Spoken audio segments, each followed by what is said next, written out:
Today on Barely Homesteading, we're making the last of the Christmas gifts for this year.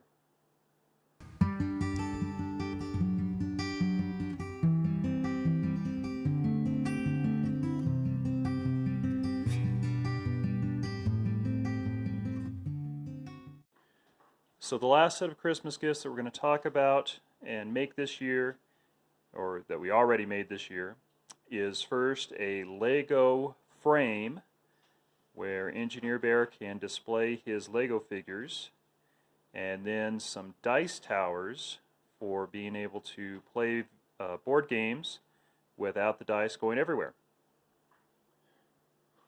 These are both very simple projects. Took me a little over a couple days to make complete, and so these are well within the reach of any beginning woodworker. So we're going to go through and show you how we did this and also tell you how well they were received. So for our Lego display case, it's very simple. We're going to build a frame. We're going to route a lip on the back side of the frame where we can glue in a backing so that we have something to glue our base plate to. Now the frame is simply going to be 4 pieces of oak that I have mitered the corners and glued together.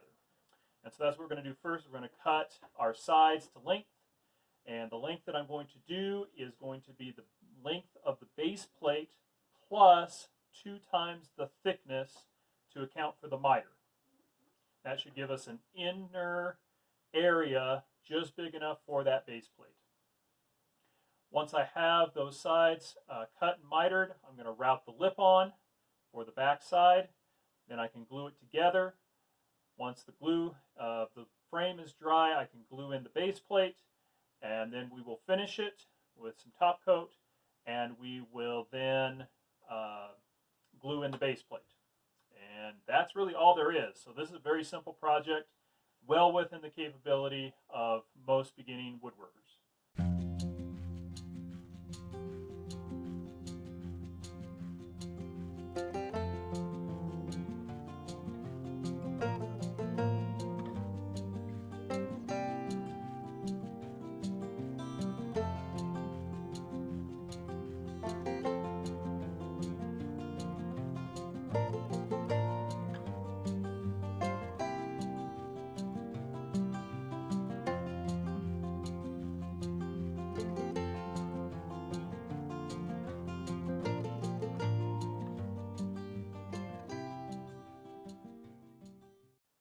All right, on these dice towers, again, super simple project. I started off with a 2-foot long, 6-inch wide, 1/4-inch thick piece of poplar, and I can almost make the entire dice tower out of one of these boards. It was needed a little bit of another board to do that. And I started by making a prototype, which is here in gray. My prototype was about 5 inches deep, 6 inches tall, and board width wide. And what I found with my prototype is that the tray to get the dice was a little hard to get the dice out of. The height of the tray sides was just about 1.5 inches deep, and the how far it sticks out from the tower is about 2.5, about 2.25, 2.5 inches out from the tower, and that gave a tray that was just a little too small to be able to get the dice out easily. So on the final design that I actually made for the kids, I made the tray with a shallower lip and that comes out more, and so it made it much easier to get the dice out.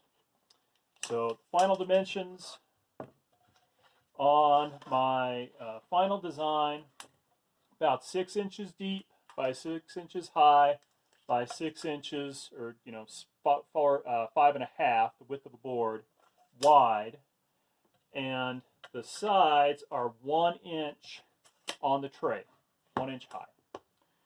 And so that made a much better board, or excuse me, much better dice tower for use with our games.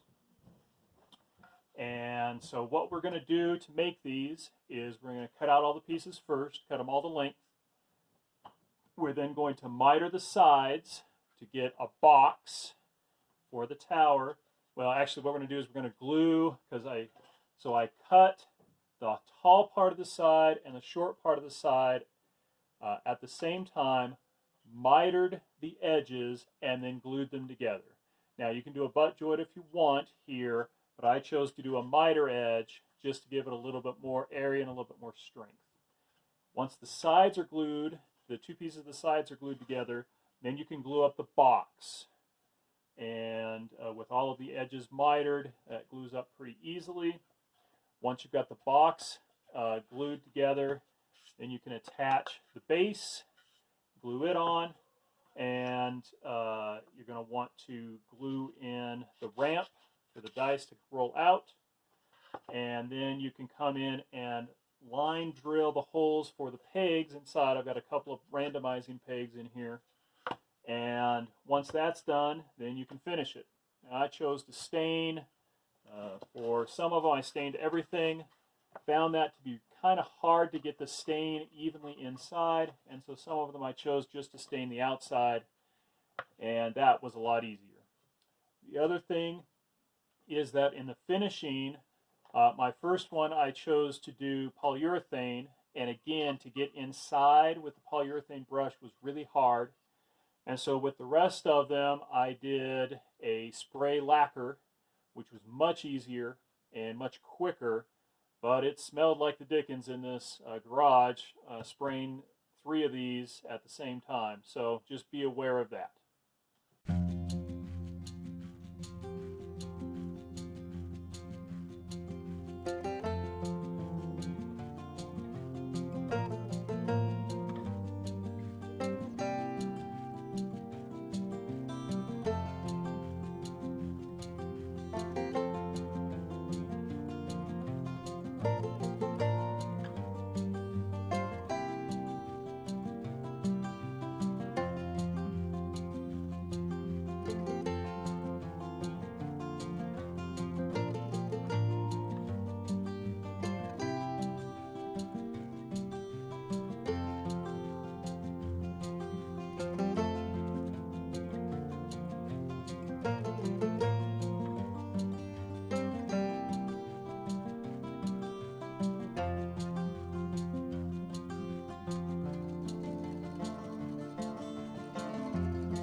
All right, Christmas gifts are all done.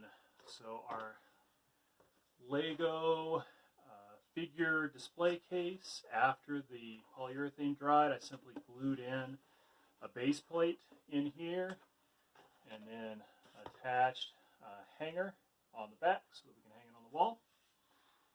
And then our dice towers are all done and look pretty nice. So ready for Christmas morning. Both of these are fairly simple projects. Don't need a lot of tools to do them, although I've showed you me using a lot of power tools to speed up things. But for the most part, both of these projects could be done with very simple hand tools if necessary. For people who play a lot of games, especially with dice, these dice towers are really nice because it keeps the dice from rolling over everywhere and constantly falling off of the table, which happens in our house a whole lot. So hopefully that's going to help solve that problem. And then our display case here for our Lego figures. Engineer Bear has a lot of Legos, as I mentioned earlier, and so he's really going to love being able to display some of those Lego figures that he has. So with that, this is Lumberjack saying use it up, wear it out, make it do or do without, and for Bearly Homesteading, and please like and subscribe. We'll see you next time. Merry Christmas. So here is Engineer Bear's Lego frame full of his minifigures. Alright, so I'm going to do a screen for 4 dice on the Ghost Disguise. 6, 8, 9. I'm going to re-roll my 1. And I got another 1. Your turn. I don't have good luck with this. No, I I'm don't. going to do a scream. What did you do? A scream, stomp, strike? I did a screen. I'm going to do a I scream got 9 both on the times. Ghost Disguise with 4. I found 2.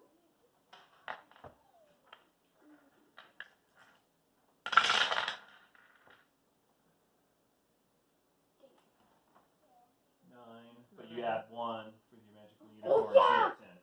I totally Wait, forgot about your that. magical unicorn is just one for all of them? 1 for anything. Yep. Oh, it's taking No, it it's not more purple than anybody. Yeah, we don't give you any points. No. But this is so cute.